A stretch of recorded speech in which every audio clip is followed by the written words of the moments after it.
શું આ રોબોટ ભારતમાં બન્યો છે? દિલ્હીના એઆઈ એક્સપોમાં આ સવાલે જ એક પ્રતિષ્ઠિત યુનિવર્સિટીની પોલ ખોલી નાખી.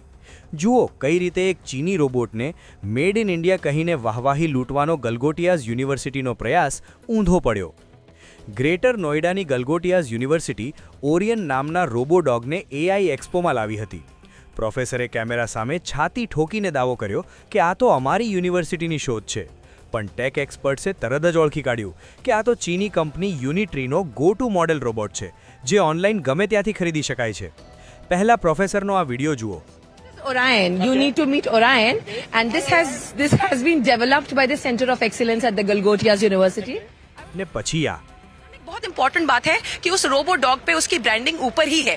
हमने वो ब्रांडिंग चेंज नहीं की, तो हम कैसे क्लेम कर सकते हैं कि ये हमने मैन्युफैक्चर किया है. ये एक चीज है जो मैंने सबको बोला कि ये हम अपने बच्चों को इससे इंट्रोड्यूस कराया है to produce something better of their own. પછી તો સોશિયલ મીડિયા પર ટ્રોલિંગનો એવો વરસાદ થયો કે યુનિવર્સિટીએ પલટી મારવી પડી. પહેલાં કહ્યું કે અમે બનાવ્યો છે અને વિવાદ થતાં જ કહી દીધું કે અમે તો માત્ર સ્ટુડન્ટ્સને બતાવવા લાવ્યા હતા. આ ખોટા દાવાના કારણે યુનિવર્સિટીને એક્સપોમાંથી બહારનો રસ્તો બતાવી દેવાયો છે. આટલું જ નહીં, પ્રોફેસરનો રોબોટ પોતાની યુનિવર્સિટીનો હોવાનો દાવો કરતો વિડીયો પણ જે તે મીડિયા હાઉસ દ્વારા ડિલીટ કરી દેવામાં આવ્યો છે. સોશિયલ મીડિયા પર લોકો સવાલ ઉઠાવી રહ્યા છે કે લાઇમલાઇટ મેળવવા પ્રતિષ્ઠિત શૈક્ષણિક સંસ્થાઓ પણ આવી કોપી પેસ્ટ ટેકનોલોજીનો સહારો લેવા માંડી. શું આ ભારતના ઉભરતા વૈજ્ઞાનિકો અને એન્જિનિયરોનું અપમાન નથી? આ અંગે તમારું શું માનવું છે એ અમને કોમેન્ટમાં જણાવો.